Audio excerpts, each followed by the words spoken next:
And then I remember one day I was doing a podcast actually as well, and I was interviewing these kids, but every time the camera, because I know when they talk, the camera finna point that way anyway. So every time they would talk, I would have them keep talking just so I could do more coke. And I was trying to do it so fast. Ooh-wee. Eventually, they were talking. They were telling me a story. I was like, all right, man, that's it for the podcast. Get the fuck out of here. No. Kicked them out at the middle of the podcast. Kicked them out. Wow. And then I was just like wired like this. Yeah, we on Boss Talk 101. Yeah, we gonna talk. So. So, you talk about the drugs, the alcohol. How old were you when you first started taking drugs? I started smoking weed pretty early. I was in 5th grade, I remember. I don't call weed drugs. Well, it is. That's I'm a from story. Jamaica. Well, I mean, I think as a 5th grade, ain't shit be smoking weed, though. He pre-moing it. He putting stuff in it. No, they weren't. Just wasn't fentanyl, but he putting stuff in it. That's kind of. But hard drugs, though. Did you? The thing about specifically cocaine. I don't know if I can say. You can say cocaine. Yeah, okay. Cocaine. Cocaine cost me everything. You know what I'm saying? Or cocaine made me everything. It can go either way. Right. Yeah, well, as far as that, like the thing about coke, weed is frowned upon in the Latino community more than cocaine. Really? 100%. Never heard that before. Because most Mexican parents, whatever, like the dads specifically, they go out, they drink, they take a little bump. It's like very, very common, more common than most people think. So, I was always in trouble with weed. Like I said, I smoked since I was in 5th grade. Mm-hmm. And then in high school is when I really started smoking. But as far as like the coke, I remember I was at a party right after high school. So I was probably only like 17 years old. And I was at one of my homeboys threw a party, and he had like invited a grupo, a banda, it had the music, they're partying, and I just seen somebody pull some out. And it was people that I looked up to in school, like the homies or whatever. And they just did some key bumps, and they're like, here, try it. And I had never tried it before, so I did it, and I never felt nothing. Like the first 3 times that I did it, because I did it that time, then the following weekend. At that time, we were just drinking every weekend. It didn't matter if it was a party, no party. We'll go to somebody's garage. We're getting kicked out of people's houses because we were just drinking and do coke, But then I remember the first time I actually felt something with that shit. I went to go pick up some weed from the homie, and he was in his garage, and he was cutting down lines, like big old lines on a toolbox. And I remember I was like, oh yeah, this shit, it don't affect me. Like I've never had it actually affect me. I took a fat ass line. I remember just going home. I talked to my mom for like 4 hours straight about nothing.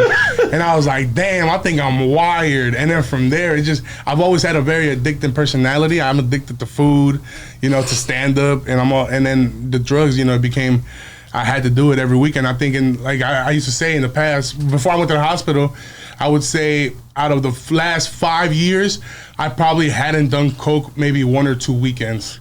Wow. Yeah, every weekend was a... You killing that coke. Sure. Yeah, every weekend an 8-ball. And I would always be behind on my plugs, so like I'm getting fronts, and then I'm hitting the other plug up when this one won't front me. I was down bad, And I suppose that's why I started comedy too, because I was like, I want to get into comedy so I get away from the drugs. Then you get into comedy, you find out these motherfuckers worse than the people you was hanging out with. So during that time, I have a question. During that time that you were doing it, did you ever have any friends who overdosed, or you lost anybody from it? Thankfully, no. Okay. I had a friend who destroyed his nose. He put holes all through that motherfucker. Right, I hear that happens. But luckily, I feel like fentanyl only kill white people, but like no. It'll get niggas too. It'll get everybody. It'll get Hispanics, and you hit it right, and you going down. Nah, for real. But I luckily did not know anybody that had overdosed, so that never scared me, That's what I was wondering. Yeah. And until me myself, I had my own scares, because I'm a big guy already, so I got high blood pressure regardless. Mm-hmm. So the coke ain't helping at all. And then I remember one day I was doing a podcast actually as well, and I was interviewing these kids, but every time the camera, because I know when they talk, the camera finna point that way anyway. So every time they would talk, I would have them keep talking just so I could do more coke, and I was trying to do it so fast. Ooh-wee. Eventually, they were talking, they were telling me a story. I was like, all right, man, that's it for the podcast. Get the fuck out of here. No. Kicked them out at the middle of the podcast. Kicked them out. Wow. And then I was just like wired like this, and I used to live right behind in my apartment. It was right next to some train tracks, so I opened the door to get some air. And like as I was coming like down, the train started coming, and I just feel like everything starts spinning. Like back of my head is hurting, and eventually I go to my room, and I was like, damn, should I go to the hospital? Like I was tweaking, and I was like, should I go to the hospital or should I just call it? And I was like, no, fuck that. If I go to the hospital, they're gonna call my parents. Like I'd rather die before my mom come and see me in the hospital because I overdosed. You know. So so your mom didn't know that you were taking drugs. Yeah, my mom didn't know I was doing drugs, so I started doing podcasts talking about that shit. Yeah, like she just found out like a year. Yeah, but you know, it is what it is. How hard was it for you to kick it? No, he ain't kicked it yet. Hold on, let me get into the guy. We gotta keep going. We gotta talk about the crack. Let's talk about the crack, nigga. You niggas try anything. I need to understand because I sold allegedly back in the days. But tell me, you know, because I never done it in my life. But how was that versus doing the coke? Well, I never, doing the line. I never did crack on purpose. Like you hit the primo. No. Like nobody. Like, I think Mexicans don't really do that shit on purpose. We just buy coke, and so like 2, 3 in the morning, you buying whatever is powder form.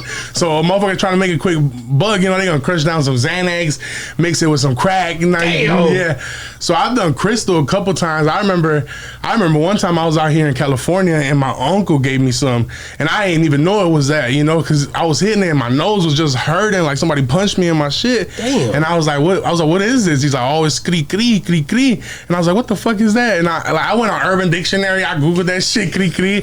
That shit said crystal meth. I was like, hell no. I kept doing it though, because you already in it, kept doing it all night, man. Dang, that's crazy. Had me up for like 48 hours. And is that what it do? It keep you up and keep you going? Because I always thought that when you snorting or whatever, that it keeps you going, and that's why people do it. Yeah, I just thought it makes you numb from society. No. You talking about some other shit. I'm talking about keeping you going and keeping you up. Yeah. Like, I think if you get good cocaine, like actual cocaine, because most of the time you ain't even buying real coke. It's just bullshit. But if you get real cocaine, baby powder shit, that cocaine make you feel good. It keep you up, but it don't get you paranoid. It's just it's just a smooth ride, and 30 minutes later it goes away, and you can go to sleep if you want to go to sleep.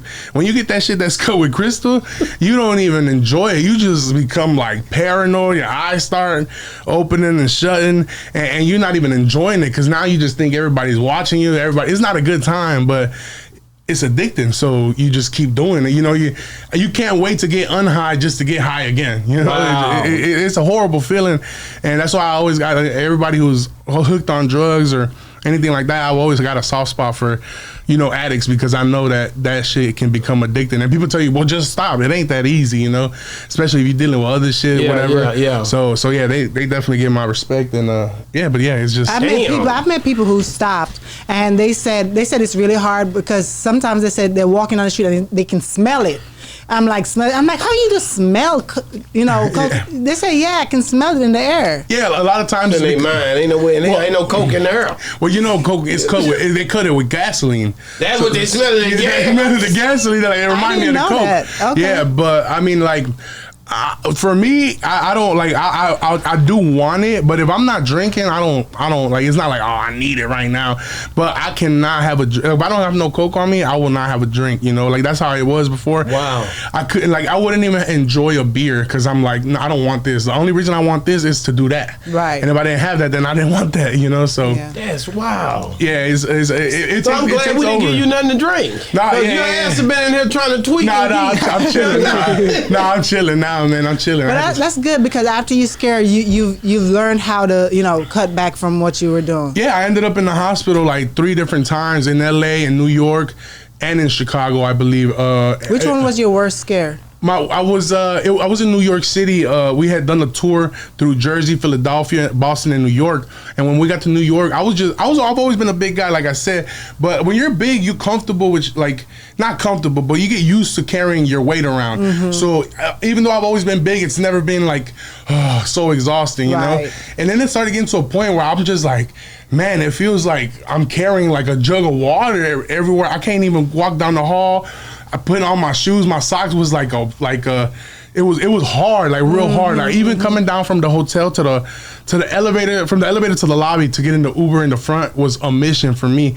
So I was like, something's got to be wrong with me. So when we get to New York, we're doing the last show out of like 13 shows. We did the whole run. We're doing the last show, and I'm on stage, and I just can't breathe.